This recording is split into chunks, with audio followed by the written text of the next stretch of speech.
tout au long de cette soirée, on a des lauréats, des personnes qui remettent les prix, mais on a aussi la chance d'accueillir d'autres personnes avec des parcours inspirants, des engagements forts, et c'est aussi le cas du prochain intervenant que nous allons recevoir sur scène. Alors imaginez-vous, il fait le métier qu'on aurait tous voulu faire, ou presque, il est aventurier. Il est spécialiste de la plongée extrême, il fait même partie de la Société des explorateurs polaires. Je vous le dis franchement, je ne savais pas que ça existait à part dans les Tintins ou les Indiana Jones. Mais non, c'est en vrai, il est là. Je vous demande d'accueillir chaleureusement Alban Michon.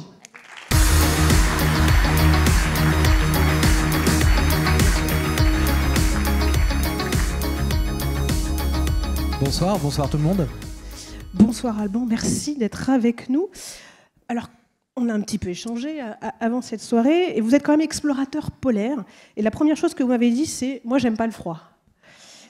Alors, d'où vous vient cette passion quand même pour des régions à moins 50 degrés à peu près ? On avait dit qu'on le gardait pour nous, oui. Il me semble. Alors, donc en fait, c'est pas le froid qui m'attire. Il y avait un grand explorateur qui s'appelle Paul-Émile Victor. Et lui, il a dit « j'ai horreur du froid ». Et il a fini sa vie en Polynésie. J'aime beaucoup Paul-Émile. Et en fait, il y a une autre personne qui m'a inspiré quand j'étais enfant, c'était le commandant Cousteau. Le commandant Cousteau, il m'a donné l'envie d'oser, il m'a donné la curiosité, l'envie d'explorer. Et je crois que c'est comme ça que ça m'a donné le goût. Je suis tombé amoureux de la plongée en regardant ses émissions. Et puis un jour, je suis dans l'Aube, là où il n'y a pas grand-chose, il n'y a pas la mer. Et dans une piscine, je fais mon baptême de plongée et je trouve ça phénoménal. Je suis en train de voler dans cette piscine, je vois des carreaux bleus, je vois des pansements et des cheveux. Et je me dis, quand je serai plus grand, je serai moniteur de plongée, explorateur comme le commandant Cousteau. Ça m'a donné envie. Et un peu plus tard, je me suis retrouvé, plus ou moins sans le vouloir, directeur d'une école de plongée sous glace à Tignes. Ma vie est un peu bizarre. Il y en a qui vont skier, et moi j'allais plonger sous la glace, et j'ai emmené pas mal de gens sous cette croûte de glace, sous cette banquise du lac de Tignes. Et à force de plonger, j'ai trouvé ça fabuleux, phénoménal, beau. C'était de l'émotion visuelle. Et en fait, le froid, c'est pas ça qui nous attire avec Paul-Émile. C'est l'ambiance et l'univers polaire. Et je me suis posé cette question, je me suis dit, c'est quoi un explorateur ? Eh bien, l'explorateur, c'est un ouvrier scientifique. L'explorateur, c'est un testeur de matériaux. L'explorateur, c'est quelqu'un qui fait aussi rêver, qui inspire. Et ben voilà pourquoi je vais dans le monde polaire. Malheureusement, il fait moins 50. Ou heureusement, peut-être, je ne sais pas. Mais en tout cas, il fait moins 50 et j'y vais parce que je n'ai pas le choix. Ok, on a compris, c'est très clair. Alors, vous avez fait pas mal d'expéditions polaires, vous l'avez dit. Si vous deviez choisir, c'est pas facile, mais un moment fort durant l'une de vos expéditions, ça serait lequel ? Alors, il y a eu un moment, enfin, j'en ai plein des moments extraordinaires, des difficiles, des magiques, et il y a un moment où, effectivement, je me suis retrouvé nez à nez avec un ours polaire. Je ne sais pas si ça vous est déjà arrivé de nager avec un ours polaire, mais ça m'est arrivé une fois en remontant d'une plongée au Groenland, et là, je vois quelque chose de blanc qui bouge comme ça, et je vois que c'est un ours polaire qui me regarde. Et puis à un moment, il part, et puis je sors la tête de l'eau parce que je ne le vois plus, et il vient, et il me voit en surface, et j'ai l'impression qu'il me dit « Ah, papa !» Et il vient vers moi, et il s'arrête à 3 mètres de moi, donc j'ai fait fuir un ours polaire. Bon, quand même, quand on voit ces photos, qu'on vous écoute, on se dit qu'il faut quand même avoir un petit, voire un gros grain de folie, voire de l'inconscience pour faire ça, non ? Alors, vous savez, moi, quand je vois cette soirée, Trophée de l'Impact, avec toutes ces personnes qui entreprennent, ça aussi, c'est de la folie. En fait, c'est une aventure entrepreneuriale, tout ce qu'on fait tous ensemble. En fait, c'est la même famille, on est en famille. Et je crois que ce qu'on ne se rend pas compte, c'est que explorateur, c'est un vrai métier. Explorateur, on a tendance à dire 1 mois d'expédition égale 1 an de travail. On va partir en expédition en maîtrisant à peu près, je parle de sécurité, 98% de ce qui peut nous arriver. 98%, c'est énorme. Oui, finalement, c'est assez scientifique. Et d'ailleurs, vos expéditions ont un but scientifique, bien sûr. Vous recueillez des données. À quel moment vous, parce que le réchauffement climatique, le dérèglement climatique, on en entend tous parler, bien sûr, on le sait qu'il est là. Mais vous, lors de vos expéditions, à quel moment vous vous êtes dit « Ah oui, là, c'est palpable. Là, je comprends clairement les conséquences ». Alors, il y a une chose qui m'a... Il y a 20 ans, quand j'avais l'école de plongée sous glace, enfin, je l'ai gardée pendant 15 ans, mais à Tignes, quand je faisais la plongée sous glace de nuit, parce qu'on l'a fait de jour, de nuit, on l'a fait un peu tout le temps, la plongée, eh bien, très bêtement, donc j'avais 20 ans de moins, je me disais, le réchauffement climatique, quand il y aura 2 degrés de plus, au moins de faire moins 20, au lieu de faire moins 20, il fera moins 18. Je pensais comme ça. Et en fait, un jour, je plonge au pôle Nord, et au pôle Nord, température de l'eau, moins 1,6 degré.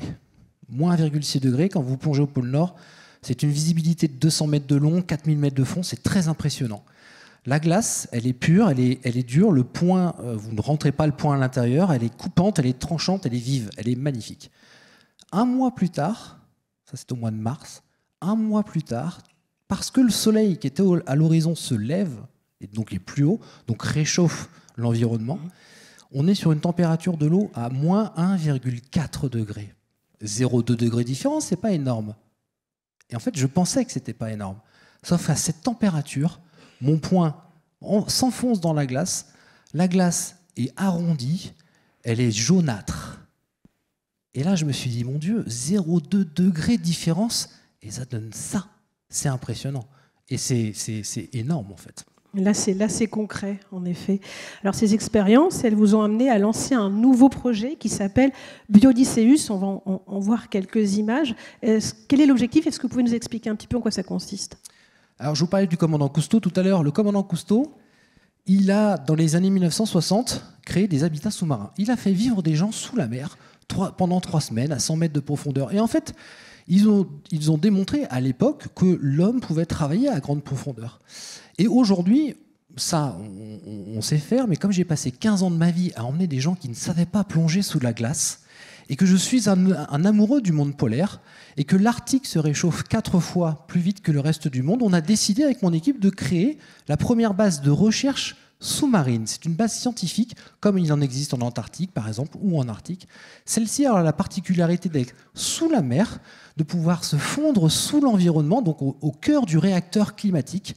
Et on va pouvoir emmener des scientifiques, on va pouvoir emmener des ingénieurs, on va pouvoir aussi former des gens qui vont dans le domaine du spatial, qui travaillent dans le domaine du spatial. Et cette base scientifique, elle sera à peu près dans une dizaine de mètres de profondeur. Elle a une particularité qui n'existe nulle part, c'est qu'elle va être transportable, modulable et évolutive. C'est un peu l'ISS sous-marin, en fait. C'est ce qu'on a envie de proposer. Et cette plateforme aussi, c'est une plateforme de test, parce que je vous rappelle que l'explorateur, c'est aussi son rôle de pouvoir faire tester des gens, d'emmener des gens, de faire tester des matériaux, par exemple. Donc c'est une plateforme, et d'ailleurs j'invite toutes ces personnes qui sont ici autour de nous à nous rejoindre pour tester leurs matériaux, innover, travailler sur la science également, et sur l'éducation et la pédagogie. Le calendrier, c'est opérationnel à quelle échéance? Alors, on espère plutôt 2026. Maintenant, ça prend un peu de temps, hein, forcément. C'est des gros budgets aussi. Mais en tout cas, on espère pouvoir partir à partir de 2026. Vous avez la foi, vous êtes optimiste pour l'avenir de la planète. Bon, je pense avoir une petite idée de la réponse, sinon vous ne feriez pas tout ce que vous faites. Mais j'imagine que parfois, on a quelques doutes. Oui, alors, il faut jamais nier ce qui se passe. Bien évidemment, il y a plein de choses qui sont compliquées, mais je garde espoir, j'aime l'optimisme, pour plusieurs raisons. La première, c'est que pour ceux qui ont des enfants, qui auront des petits-enfants et des arrière-petits-enfants, on ne peut pas, par principe, dire « Pardon, excuse-moi, je pensais qu'en 2024, c'était foutu, donc j'ai pas fait grand-chose. » Ça, c'est la première chose. La deuxième chose, c'est que on a des exemples d'espoir, on a des exemples de choses qui ont prouvé leur efficacité. Dans les années 80, moi j'aime la science, j'aime la technologie, j'aime l'éducation. Dans les années 80, il y a le trou dans la couche d'ozone. Ça, c'est la science qui le découvre. La technologie disent « Ah, ça les gaz CFC ». Eh bien, qu'est-ce qui se passe? En 1985, il y a le protocole de Montréal, et il y a 27 pays qui signent ce protocole et qui interdisent les gaz à CFC. 30 ans plus tard, parce que c'est important, le suivi, c'est ça, la science, c'est d'avoir un suivi régulier, y compris dans les zones extrêmes. On s'aperçoit que le trou dans la couche d'ozone se résorbe. Je ne peux garder que espoir. Et il y a une autre chose, Jack Penn dit « Il vaut mieux être un optimiste qui se trompe qu'un pessimiste qui a toujours raison ». J'adore cette phrase. Et puis encore une fois, quand on voit toutes ces personnes ici qui innovent, qui créent, qui osent, qui tentent et qui essayent, moi je dis bravo. Merci beaucoup, Alban Michon.